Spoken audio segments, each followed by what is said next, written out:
give you glory.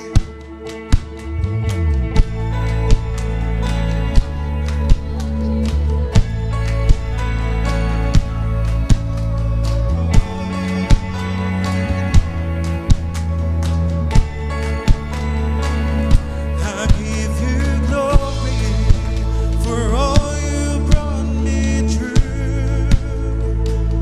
And now I'm ready for whatever you want to do.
faith arise in this place today.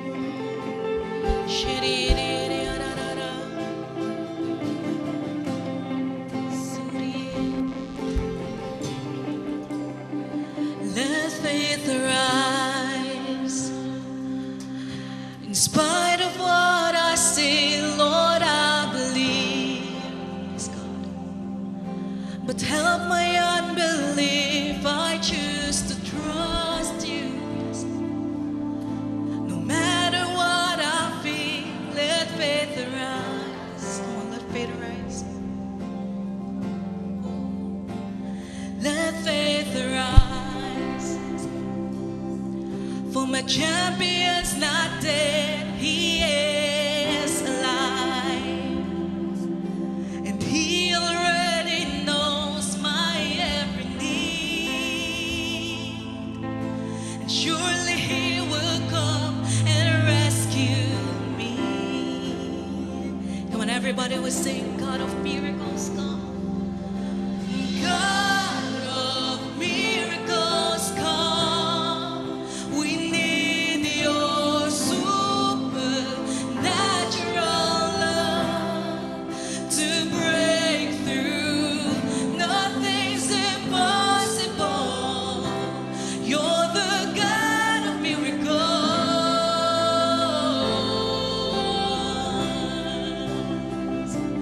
Oh yes,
Lift your voice. Come on. This is our prayer today. Come on.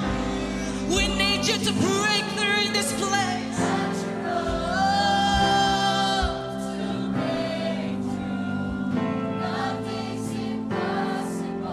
Yes, nothing is impossible.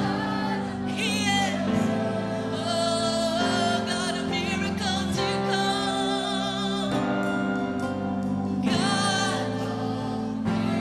Shedi-ya-da-da-da-da-da. Shedi-ya-da-da-da.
impossible to Him.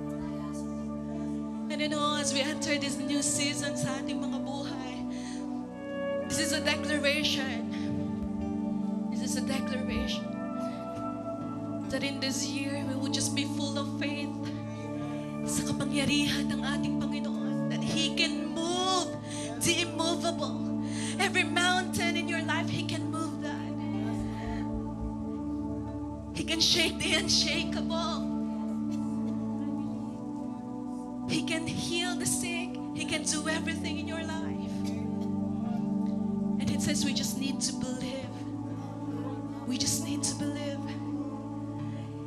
We just need to believe in His word. Oh, you said it is done. You said it. I believe it. Come on, receive it. You said it. It is done. You said it. I believe it. You said it. It is done. Receive that. You said it. I believe it. You said it. It is done. You said it. I believe. You said it is done. You said it, and I believe. Yes, we receive the breakthrough, Lord. Oh, it is done. We receive the healing. We receive the freedom, Lord. Oh, it is done. You said it. I believe. Come on, just lift your hands to the Lord and receive. Receive it. Come on. It is done. You said it. I believe it. You said it. It is done. You said it. And I believe it. You said it. It is done.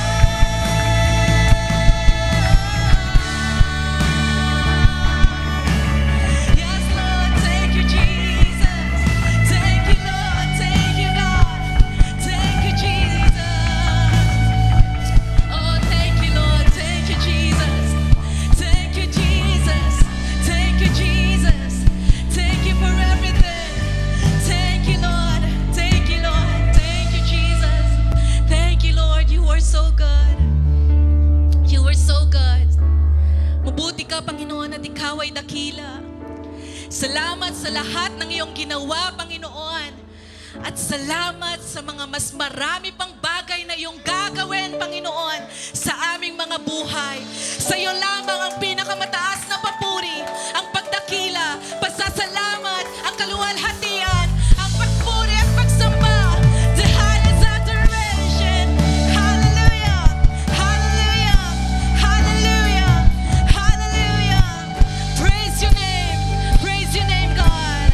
Amen. Everybody say, Amen. Amen. Purihin ang Panginoon. Hallelujah.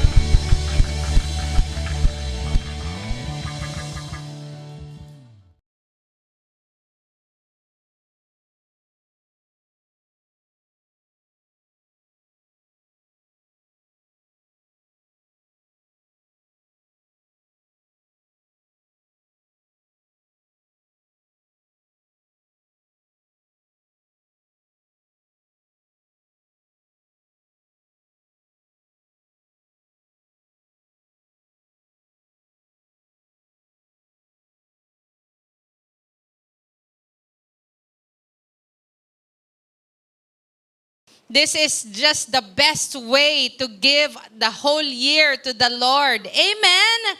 Amen. Wala tayong ibang, gaya yung sabi kanina, wala tayong pwedeng ibang idahilan, wala tayong pwedeng irason sa Panginoon. But we want to give our best service to God every time.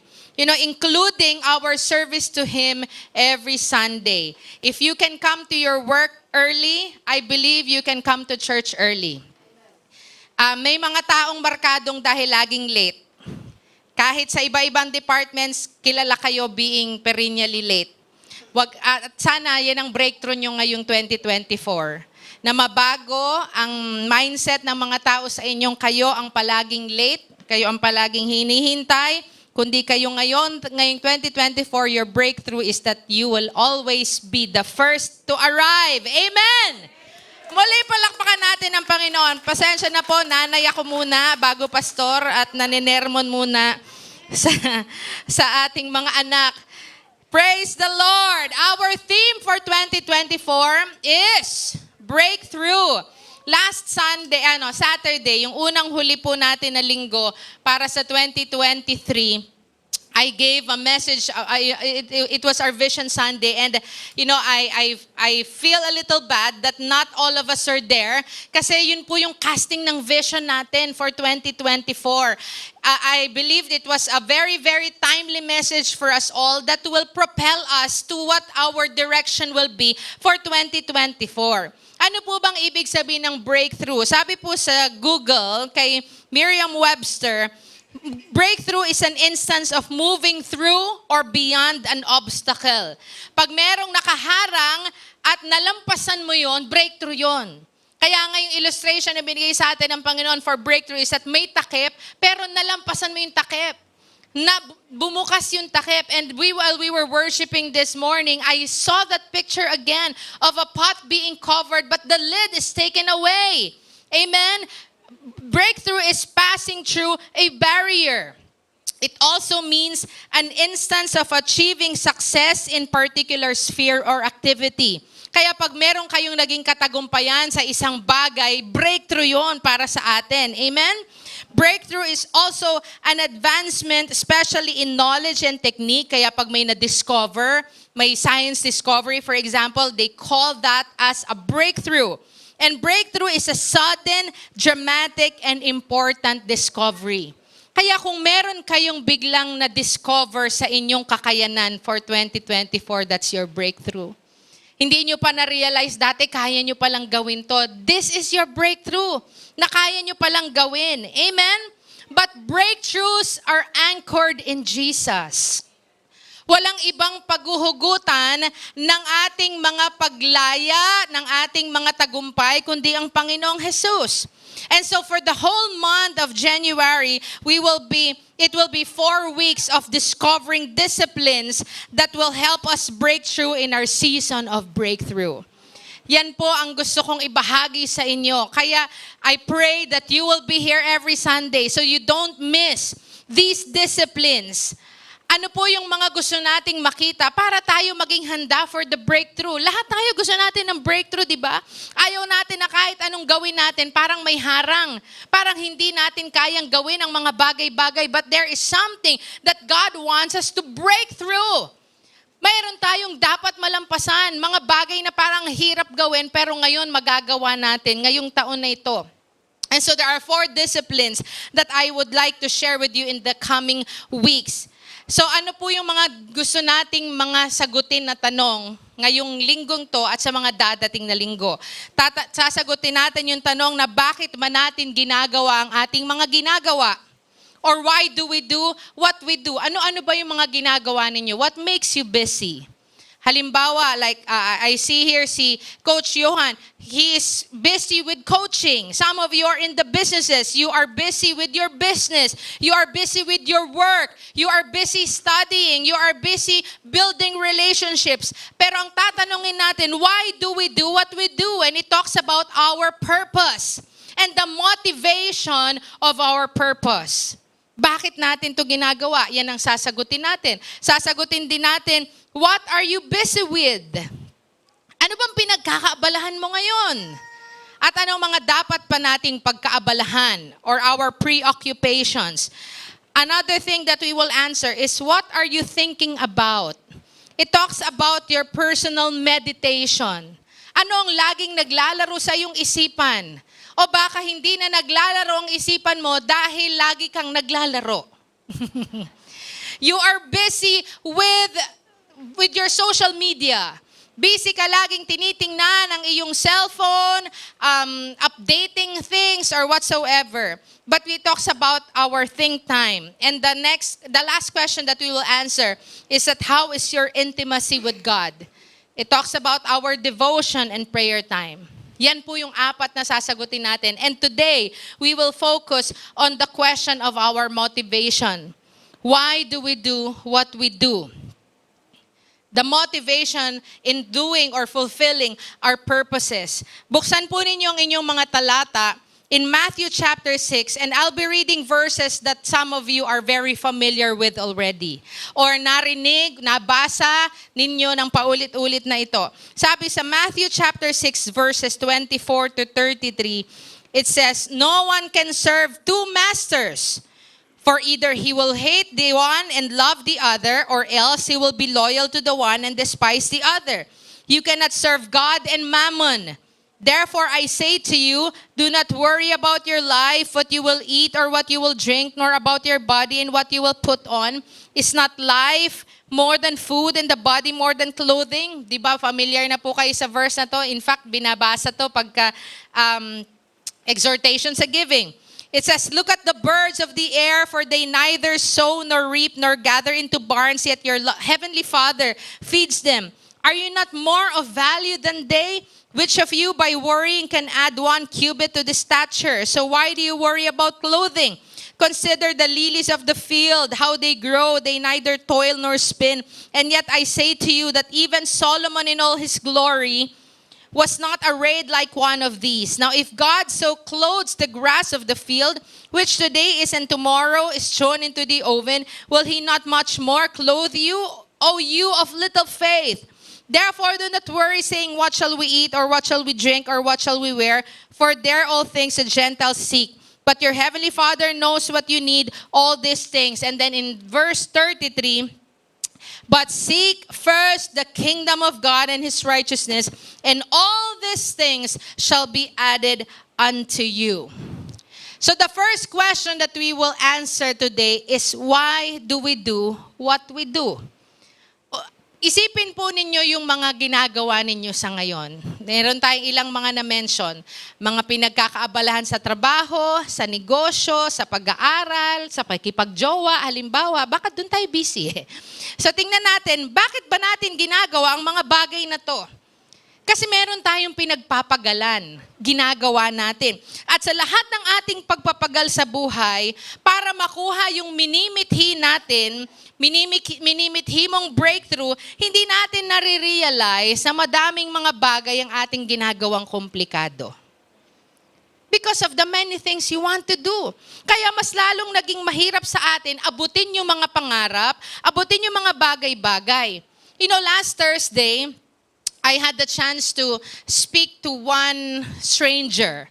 Kasi, to cut the long story short, meron siyang message that I was bothered, and so I reached out to this person, encouraged this person to meet me, at minute po niya ako kasama yung ilang mga church staff and some of the friends from church that I brought to meet this person. At isa sa tanong ko sa kanya nung hapon na yon, anong pangarap mo? Di ba magandang tanong to sa bawat isa sa atin? Anong pangarap mo? Kasi minsan, pag tinanong kayo anong pangarap nyo, hindi nyo na alam anong pangarap nyo sa dami ng gusto nyong gawin. Daming gustong ma-acquire. At ang sagot niya sa akin, gusto ko po to earn enough. And said, how do you measure enough? Paano mo masasabing naabot mo yung pangarap mo pag hindi mo nalagyan ng quantity or quality na measurable? For example, how do you measure enough para masabi mong enough na nga siya? Why? Because we have the tendency to complicate things. Pag sinabi natin, ang answer niya sa akin, maybe if I have an earnings of 6 digits every month. 6 digits is 100,000. May mga 100,000 na ditong nag-earn sa inyo. Pero kayong nag-earn ng 100,000 and above, do you say that's already enough? Because once you reach 100,000, you ask for more. And we'll say, this is not enough because your needs have finally bloated again. At marami ka pang ibang gustong gawin, and so we complicated things. Ang sabi sa Ecclesiastes chapter 7 verse 29, sorry po, kailangan kong bilisan because I want to drive this point and I don't have much time anymore. Ecclesiastes chapter 7 verse 29 says, in Jerusalem Bible translation, God made man simple. Man's complex problems are of his own devising. Sabi ng Panginoon, simple lang ang tao. Pero yung lahat ng komplikasyon sa buhay ng isang tao ay galing sa Kanya. Tayo mismo ang nagpakomplika ng ating buhay. Kaya ang unang mensahe natin para sa taon na ito, pinamagatan kong simplihan lang natin. Di ba gusto natin yung mga term na yan, sikat yung term na yan, simplihan mo lang. Kaya yan ang term natin ngayon, ang title ng mensahe, simplihan lang natin. And let us embrace the first discipline for our breakthrough, the discipline of simplicity. Na susi para tayo ay maka-breakthrough ngayong taon na to. Yung key verse sa binasa natin kaninang medyo mahaba. The key verse there is that in verse 33, it says, seek His kingdom and His righteousness, and all these things shall be added unto you, or in that a different translation, it says, will be yours as well. Mapupunta rin sa inyo. Ang sabi sa talata, seek first, not second, not third. It says, seek first. There is a priority factor here. You know, our heart focus, therefore, is the central thing. Anong focus ng iyong puso? Why do you do what you do? It is the kingdom of God that's the central focus. It is the rule and reign of God sa ating mga buhay. Kaya minsan hindi tayo makaangat, hindi tayo maka-breakthrough kasi ang dami nating focus na dapat pag-breakthroughan. Dapat mag-breakthrough ako dito, dapat mag-breakthrough ako dito, dapat mangyari to sa akin at kung ano-ano pa. But our focus should be on one thing, and that is to seek His kingdom first. Seek His kingdom first. Why do we do what we do? It must be to seek His kingdom first. At pag yan ang central focus ng ating mga buhay, a life of simplicity will then be on the outside. Bakit magiging simple ang buhay? Kasi wala na tayong multiple allegiances. Wala kang ibang kaalay kung di ang Panginoon. Hindi na magulo kasi isa lang ang focus mo, ang pasiyahin si Lord. Na yung kaharian niya mapunta din dito sa lupa at yung kaharian niya sa langit mapunta sa iyong buhay. And because of that single-mindedness on the inside, everything else on the outside gets clearer. Nagkakaroon ng clarity. Kasi yung hindi mo cluttered na puso, lumalabas doon yung pagiging simple ng ating buhay. Simple sa ating spirito, simple sa ating pananalita, simple sa ating pamumuhay. There is a singular focus. Sabi sa John chapter 4 verse 34, si Jesus ang nangungusap dito. Ang sabi sa talata, my food, said Jesus, is to do the will of Him who sent me and to finish His work. Yun ang nasa puso ng Panginoong Jesus. Wala nang iba. Ang pagkain ng puso niya, sabi niya, ang pagkain ko ay gawin kung ano ang kalooban ng Panginoon, ng Ama na siyang nagsugo sa akin dito. To do the will of God. Amen? Psalms 27 verse 4, it says, one thing I ask of the Lord, and this is what I seek, that I may dwell in the house of the Lord all the days of my life, to gaze upon the beauty of the Lord and to seek Him in His temple. Yun na lang ang dapat nating ninanais na makaniig ang Panginoon. Alam niyo po, a man who wears 2 watches will always be unsure of his time. Kasi dalawa relo mo eh. Kaya minsan, sa cellphone, meron dyan yung world clock. Huwag ka nang paiba-iba ng world clock. Isa lang ang tingnan mong relo. Tingnan mo kung anong oras mo ngayon. Because if you always refer to different watches, different times, you will always be unsure of your actions. Simplicity is a virtue. Anong mga bagay ang dapat nating simplihan? Okay, saan tayo dapat sisimple? Parang napaka-vague, napaka-broad nung talata na yan o ng mensahe na yan. Sinabing, simplihan lang natin. So saan natin sisimplihan? Number 1, simplihan natin sa pananampalataya. Simplihan mo sa pananampalataya. Sabihin mo sa katabi mo, simplihan mo sa pananampalataya. Ano pong ibig sabihin yan? Ito na ang panahon tayo ay dapat bumalik sa ating childlike faith. Yung may pananampalatayang gaya ng bata, we need to come back to that simple faith. Huwag nating gawing komplikado yung ating pananampalataya na ang dami nating measurements. Pero yung isang bata, pag sinabi ng kanyang tatay na gagawin ito ng tatay niya, yung pananampalataya niya sa word ng tatay niya, kahit hindi niya pa nakukuha, yung siya niya, ganun na lang. I remembered, we went to Ateneo before. Dumaan kami sa Ateneo. Si Miguel was about 3-4 years old. At habang bumabaybay kami sa Ateneo, ang sabi niya, Daddy, gusto ko dyan mag-aral. Ang sabi naman ni Mono, sige. Yung tuwa ni Miguel, yung siya niya, parang nakagraduate niya siya ng college sa Ateneo. Pero yes! Yun ang childlike faith. Kaya pag sinabi ng Panginoon sa iyo, ito ang pananampalatayahan mo, dapat magkaroon tayo ng ganong kasiyahan na, yes, Lord, pinaniniwalaan ko yan. Kasi ginagawa natin komplikado minsan maging yung paglapit sa Diyos. Parang nga sinasabi natin, Lord, if I have this percent of faith, that's the only time I can come to you. Hindi yun ang sabi ni Lord. Ang sabi ni Lord sa atin, you are my child.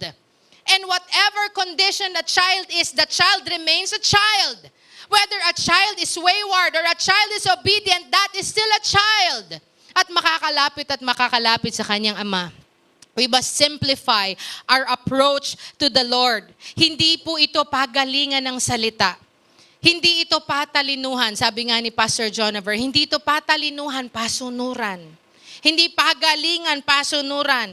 Hindi siya para palabukin ng pananalita para masabing mas malakas yung pananampalataya mo. Sasabihin, no, hindi po ako marunong mag-pray. Mas magaling po yung faith niya. Ang lakas po ng faith niya. Kaya minsan natatawa pag sinabing, malakas ka naman kay Lord. Bakit ako malakas kay Lord? Lahat tayo malakas kay Lord. Kasi yung pananampalataya natin bilang mga anak na pwedeng lumapit sa Ama.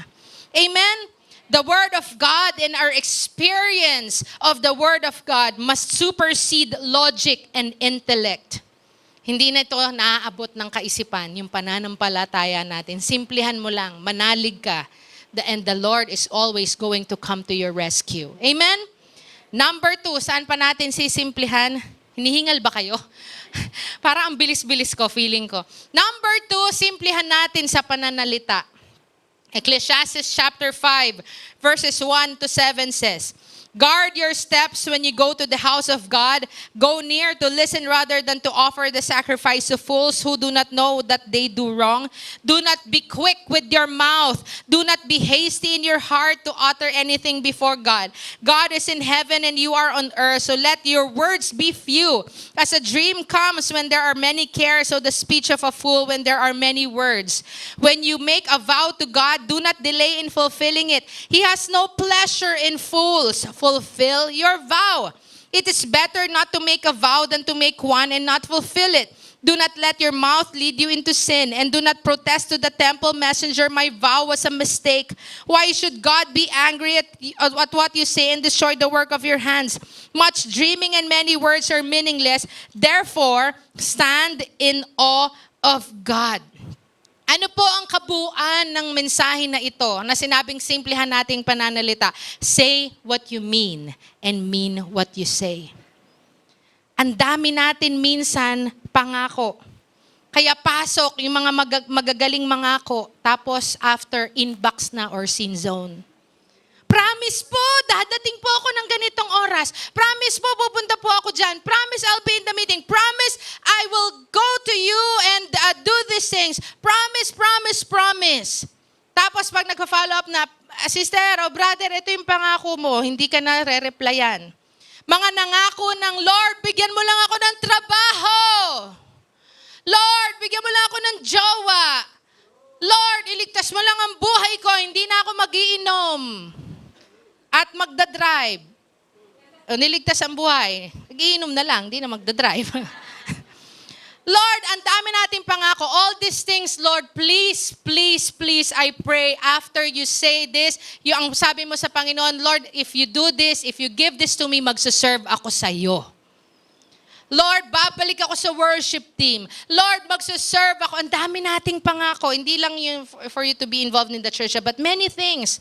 Pero yung mga yon ay naglahong parang bula. Alam ba ninyo, yan ang nagiging ceiling o takip natin sa ating mga buhay. Because your words cannot be counted anymore. If you say one thing and do the other, next time people are not going to believe you anymore. Sinabi mong, ganito oras dadating ako. Sa susunod, laging ganun at late ka, if you say this, dadating ako ganitong oras, people will not believe you anymore. Say, oh, hindi dadating yan. Huwag natin asahan yan. Gagawin daw niya to, hindi niya gagawin yan. Huwag ka maniwala. Would you want that to be your reputation? Na walang pwedeng paniwalaan sa iyong salita, mabubulaklak ang mga salita pero walang tibay na maaasahan. Ang sabi sa talata, when you go to the temple of God, mind your words. Nararamdaman niyo ba yung gigil ko? Hindi po ako nagagalit ha. Na-excite lang ako. Because we want to set this straight for 2024 because I want you to receive your breakthrough. I don't want you to have a ceiling. At kadalasan yung ceiling natin is because of our own doing.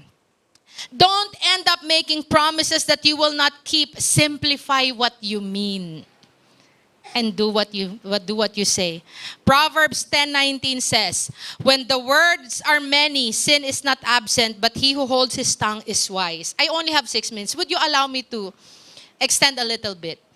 When the words are many, sin is not absent, but he who holds his tongue is wise. James 1:19-20 says, everyone should be quick to listen, slow to speak, and slow to become angry. For man's anger does not bring about righteous life that God's desires. Mabilis ba tayong sa ating mga salita? Mabilis bang lumalabas yung mga salita sa ating bibig? Nakakasakit na tayo madalas dahil sa ating pananalita. Simplihan mo lang yung words mo. Mga kayang gawin at panindigan and see how it will bring about breakthrough in your life. Do I hear an amen? Ayan, sige, ma-encourage ako. Yon. Number 3, ano yung una? Simplihan sa? Simplihan sa? Panalatas, pangatlo, simplihan sa pamumuhay. You know, when you are simple in the inside, simple on what comes on our mouth, we become simple in our lifestyle. Okay? Before we simplify our lifestyle, we should declare war on materialism and covetousness. Paano mo sasabing simple yung buhay mo kung lagi ka naghahangad ng mga bagay na hindi mo naman kaya? First, decide to resolutely escape the temptation of the world or of mammon.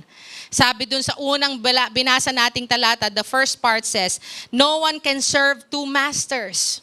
Either he will hate the one that love the other, or you will be devoted to the one and despise the other. You cannot serve God and money.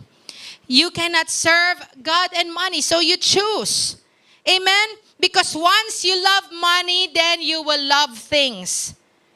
Kung saan nagro-rule ang mundo sa buhay mo, things are going to increase. And when things increase, life becomes complicated. Hindi nyo ba napansin? The more we acquire, the more things get complicated. Dati ang simple ng buhay, gusto ko lang PK, may sariling bahay. Abay, nung nagkaroon na ng bahay, nagka-acquire, parang gusto ko pa rin ng sasakyan. Nagkaroon ng sasakyan, ay ang gusto ko pala, hindi lang owner, gusto ko van. You know, we keep acquiring kasi nagiging complicated. Yung bahay na dating gusto mong ganito lang, meron lang at least may masilungan, gusto ko na po mas malaki, may aircon at kung ano-ano pa. We lose our simplicity in lifestyle. I'm not saying all these things are bad. I'm just saying that if we keep pursuing these things and not simplify our life, our life is going to be a lot more complicated. Sinisimplihan ang pamumuhay pero hindi ibig sabihin na mumuhay ng naghihikahos o naghihirap. Naintindihan niyo ba yung pagkakaiba nun? Hindi ibig sabihin mamuhay ka sa kalsada para simple lang. Simple lang trip ko, dito lang, higa-higa lang sa kalsada, men. It's not like that. What we need is the discipline of stewardship in relation to wealth. Ecclesiastes chapter 12, verses 35 to 36.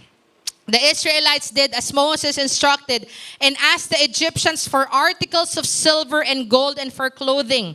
The Lord had made the Egyptians favorably disposed toward the people, and they gave them what they asked for. So they plundered the Egyptians. Ito yung aalis na sila sa Egypt at tatawid na sila at pupunta sa lupang pangako. On the night that they will leave the Egypt, ang sabi ni Moses, nabili ng Panginoon sa mga tao, kunin nyo yung mga ibibigay ng mga ginto ng mga Egyptians. And so they plundered the Egyptians. Mga Egyptians, para mapaalis na sila agad. Ang sabi, sige, ito yung mga ginto namin, etc. Pero saan naman gagamitin ng mga Israelites yun? Naisip nyo ba? Kasi nandun sila sa disyerto, napunta sila sa wilderness after they left Egypt. Tumawid sila sa Red Sea. Pagtawid sa Red Sea, nagpunta sila paikot-ikot 40 years sa wilderness. Where will they use all the articles of gold and silver? Naisip nyo ba yon? Saan nila ibabarter? Wala silang pang-trade. Wala silang pwedeng sabihin, palit, lumang damit. Ganun kasi naririnig ko nung bata ako. Natala mo yun, te Joke? Merong nag-iikot, palit, lumang damit. Lumang damit mo, papalitan niya ng pansit o kung ano man. Walang ganun noon. Alam niyo saan nila dinala? Lahat ng ginto, lahat ng pilak na nakuha nila before, ay ginamit nila sa pagbuo ng templo para sa Panginoon. One time, the leaders of Israel said, bring all the gold and the silver that you have. At dumating sa point na in-stop na dahil sabi, sobra-sobra na, wag na kayo magdala. Ganun kadami yung kanilang na-acquire. Sa atin, pag sinimplihan natin ang pamumuhay, we get freedom. In short, all the things that you acquire must be used for the service and worship of God. In building His kingdom. Alam niyo ibig sabihin ng simplicity sa ating lifestyle? Simplicity sets us free from the attachment to things. Pag gusto mong simple ang pamumuhay mo, hindi ka na ma-attach sa mga bagay. Kasi ngayon, whether you admit it or not, ang gusto mo, gusto ko yung maganda yung aking gamit. I want to have the state-of-the-art PS5. Yeah. Ano pa yung mga gusto natin? But simplicity sets us free from obsessions to accumulate more and more. Kasi tayo gusto natin mas madami, mas higit, mas maganda. But simplicity sets us also free from the tendency to want bigger and better things than others. In short, simplicity is freedom. Amen. The key is to learn to consume less on ourselves so that we can have more to share to others. Pag sobra-sobra ka, ipamigay mo. Kaya yung mga tabako, sobra, baka gusto nyong kunin, please lang. Pinamimigay ko po ito. Kasi you know what the spirit of mammon says? The spirit of mammon tells us, get all you can, save all you can, and spend it all on yourself. Meron pang, yan ngayon, additional version. Spend it all on yourself and family. Parang ang ganda ng tunog, di ba? Parang hindi masyadong selfish. Para sa pamilya ko naman to, yes. Pero yun ang sabi ng mundo. Earn, get, acquire, desire more and more, save all you can for that, para sa iyo at para sa pamilya mo. Magandang pakinggan. Pero alam mo ang challenge para sa atin, get all you can, use all you need, yung para lang sa kailangan mo, and then give the rest away. Kaya inumpisahan po natin nung nakaraang taon, binalik natin yung I Bless You Corner so that you can give for others. And another one is that all the things that you want to give away, we are going to use that to raise funds for our building. May mga paraan paano mabuhay, may mga pinagpipilian. At ano ang pagpipilian mo sa pamamaraan ng pamumuhay mo? Anong gusto mo? Mamuhay ng higit sa kinikita o kakayanan? That's the first option na pinipili natin. Ano yung sabihin nun?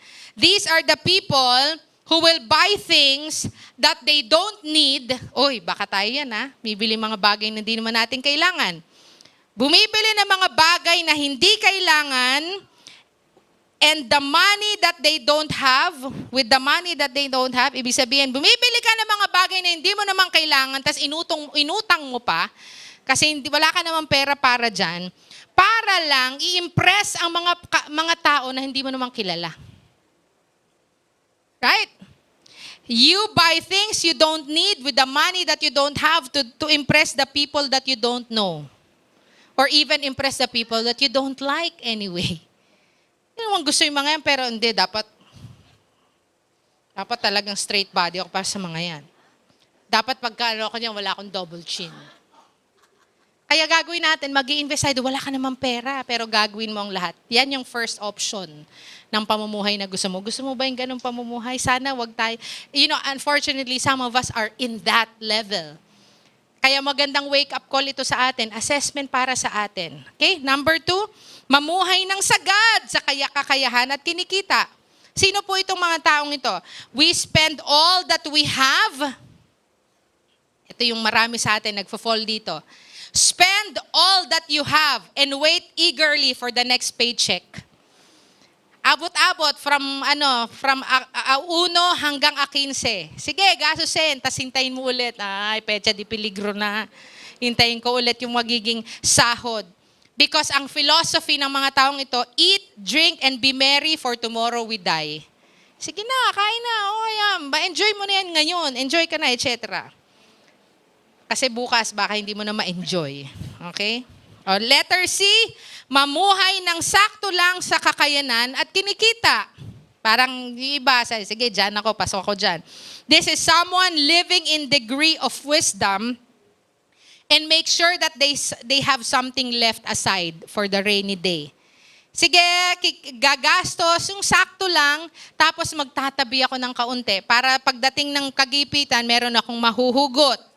Pero ang gusto natin, etong huli, mamuhay ng mas mababa pa dun sa kakayanan at kinikita mo. Kumikita ka ng ganito, wag mo dun i-partner yung iyong lifestyle. It means here's a man who is skilled in the spiritual discipline of simplicity and come to a point that he can well afford something.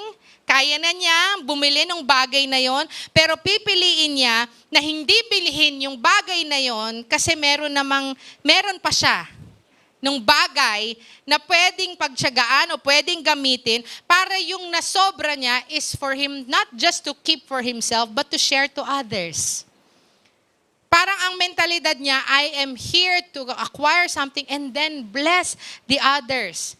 Kaya nga spend less on ourselves so that we can share to others.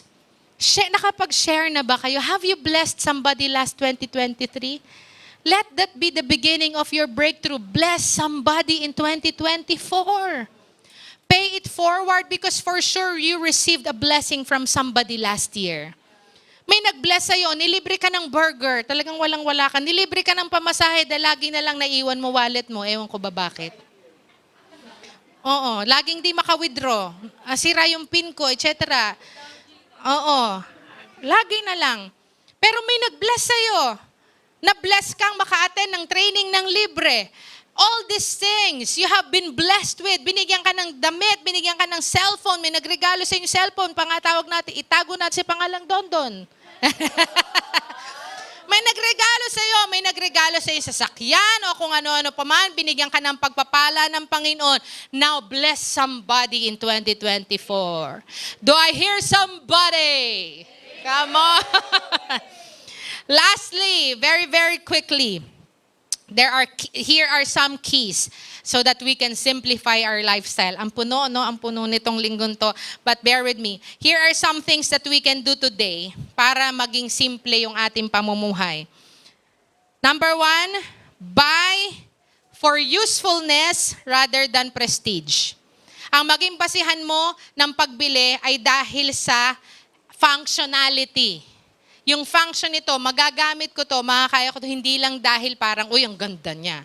Okay? Ang hirap naman nung ang ganda-ganda niya, pero hindi sakto sa iyo. Ang hindi mo ma-zipper. Tapos papa-adjust na lang. Okay? Buy things for usefulness, not for prestige. Buy things only when you need them. Pag kailangan mo lang, do not make mistakes na yung success symbol is success itself. Okay? Magkaiba yon. Number 2, develop mo yung habit ng pamimigay. Magkaroon ka ng desire to let go of things. That's the first step for you to simplify your life. Simplify your closet. Hindi na kasya lahat sa aparador mo, wag ka nang mangarap magkakasya pa sa'yo yun. Kasi iba tinatabi. Alam mo, dati ginawa ko yan. Sabi ko, yung isang buong maleta, yun yung mga kasya sa akin noon. Susuot din kita, ayaw kita i-let go, babalikan kita. Awa ng Diyos, pinamigay ko na, hindi na talaga kasya eh. Ilang taon na. Simplify your closet. Tingnan nyo yung lahat ng mga baso yung hindi nyo nagagamit kahit may bisita, tas nakatabi lang. Ipamigay nyo na o kaya gamitin nyo na utang na loob. Gamitin nyo na yung mga kutsarang may lining ng ginto. Ano pa yung mga tinatabi-tabi na ninyo? Ha?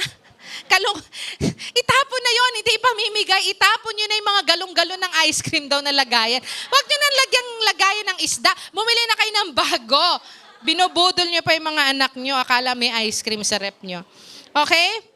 Develop the habit of giving things away. Kasi pag lagi tayong nag-accumulate, hindi ninyo matututunan yung deaccumulation.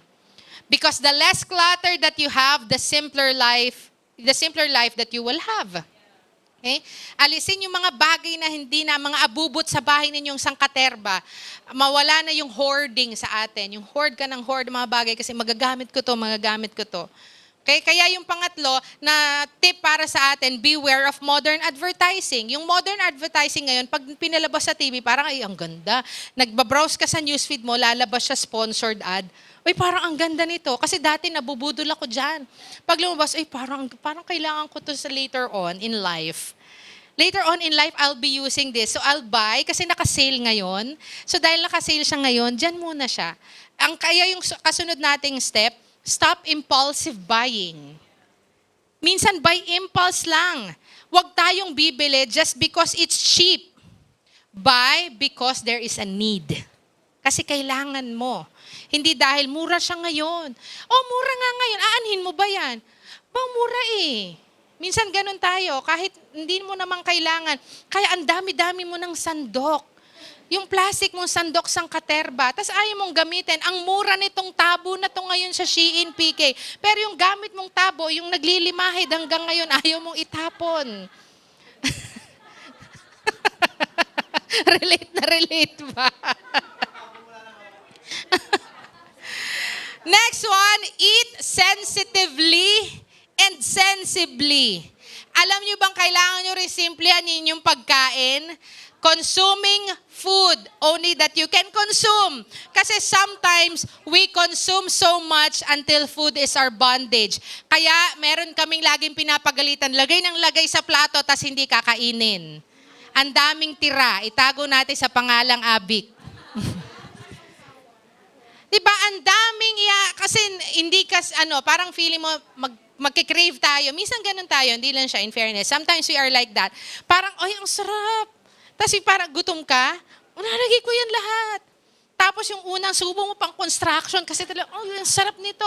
Kaya after no, nabusog ka na kagad, naiwan maraming pagkain. Kaya di ba lagi sinasabi ng magulang, ubusin mo yan, yung mga nagugutom. Parang pag naubos mo ba o hindi mo naubos, nakakakain ba yung nagugutom? Pero sabihin lang no, wag tayong mag-waste ng food. Amen? Next, appreciate things without having to own them. You can appreciate them. Hindi nyo kailangang meron ka.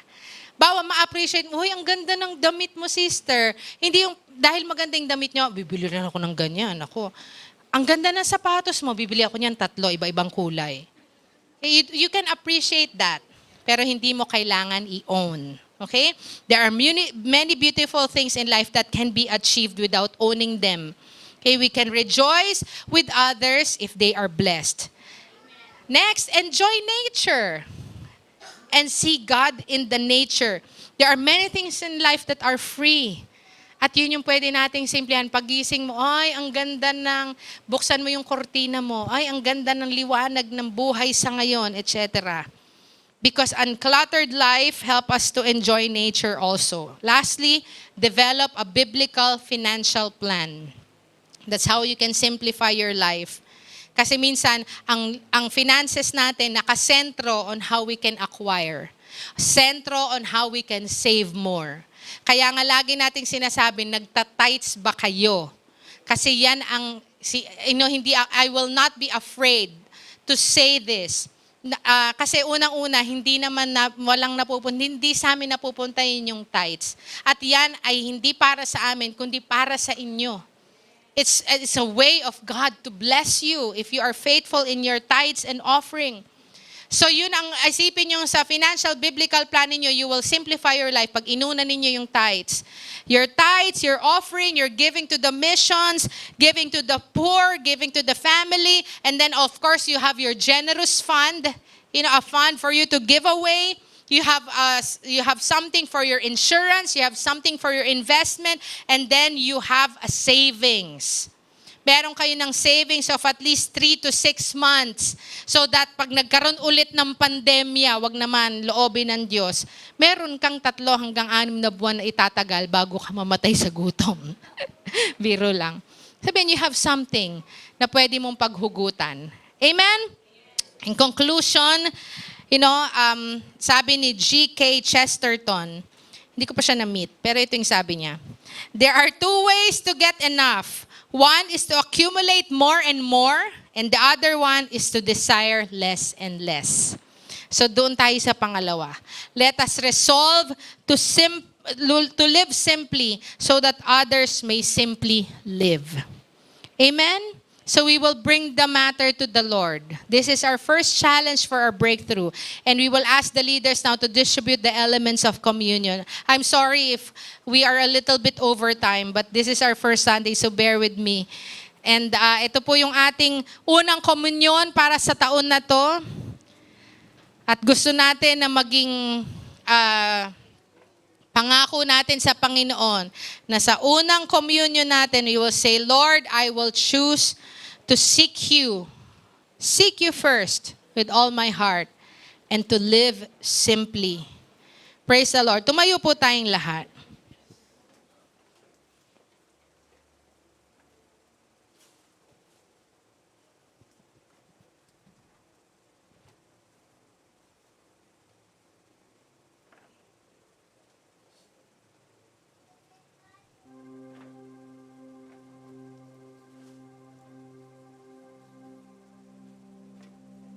Thank you, Jesus. I will ask our pastors to be here with me on stage. Pastor Belinda and PA.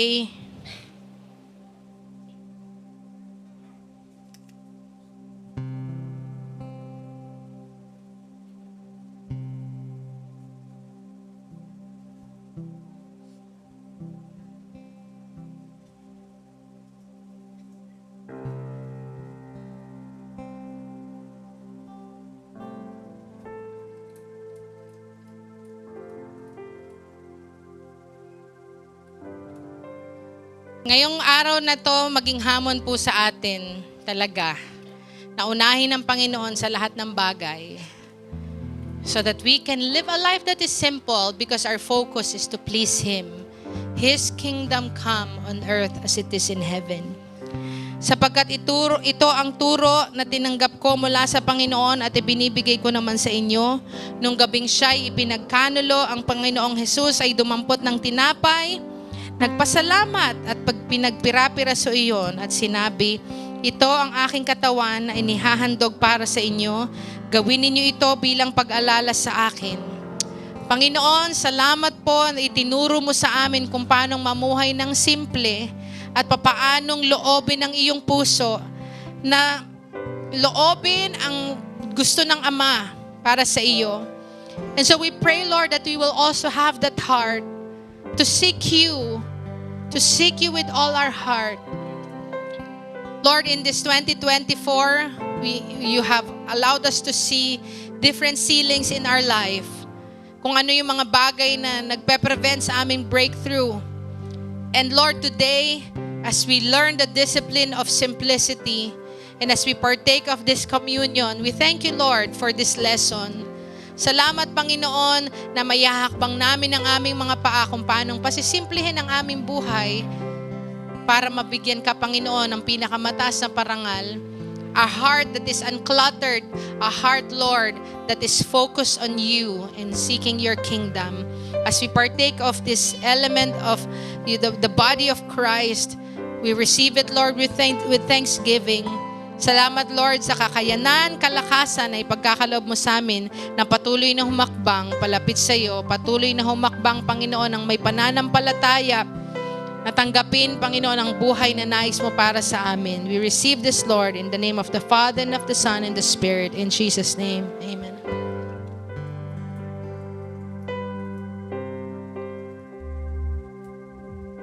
Matapos maghapunan, dumampot din siya ng kopa at sinabi, "Ang kopang ito ang bagong tipan na pinagtitibay ng aking dugo. Tuwing iinumin ninyo ito, gawin ninyo bilang pag-alala sa akin. Sapagkat tuwing kakain kayo ng tinapay na ito at iinom sa kopang ito, ipinahayag ninyo ang kamatayan ng Panginoon hanggang sa kanyang muling pagparito. Kaya ang sino mang kumakain ng tinapay at umiinom sa kopa ng Panginoon sa parang hindi nararapat, ay nagkakasala sa katawan at dugo ng Panginoon. Kaya't dapat siyasatin ng tao ang kanyang sarili bago siya kumain ng tinapay at uminom sa kopa. Sapagkat ang sino mang kumakain at umiinom ng hindi kinikilala ang kahalagahan ng katawan ng Panginoon ay kumakain at umiinom ng katulan laban sa kanyang sarili." And so, Lord, we come and humble ourselves before you. Humihingi kami ng tawad, Panginoon, sa maraming taon ng aming kapalaluhan at sa unang araw ng taong ito, dalangin namin, Panginoon, na turuan mo kami, Panginoon, na saliksikin ka, gawin ang nais mo sa buhay namin. Patawarin mo kami sa aming mga pagkakasala, Panginoon. At amin ding pinatatawad ang mga taong nakapanakit sa amin, maging sa mga nagdaang panahon, mga nagdaang taon.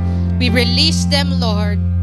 We release them and release the forgiveness to them as we receive your forgiveness to us. Salamat, Panginoon, sa iyong dugo na nabubo sa krus ng Kalbaryo. At sa aming pagtanggap na ito, inaalala namin ang aming mga kapatid at kapamilya na may karamdaman. We release your healing to them in Jesus' name. Thank you, Lord, for healing breakthrough in diabetes, healing breakthrough in hypertension, healing breakthrough in heart failure, healing breakthrough in any respiratory problem, healing breakthrough, Lord, in edema, healing breakthrough in any form of swelling in Jesus' name. We receive breakthrough, Lord, maging sa mga anumang pag-ubo, pagsipon na rampant ngayon. We thank you, Jesus, that we can apply the blood of the cross, Lord, to every household, and we receive it in Jesus' name. You said it and we believe it. In Jesus' name, amen. Taas po natin ang ating mga kamay para sa benediction. Hallelujah. Thank you, Lord. We are here on the first Sunday of 2024. And the Lord bless you and keep you. The Lord make His face to shine upon you and be gracious to you. The Lord lift up His countenance upon you and give you His peace, both now and forevermore.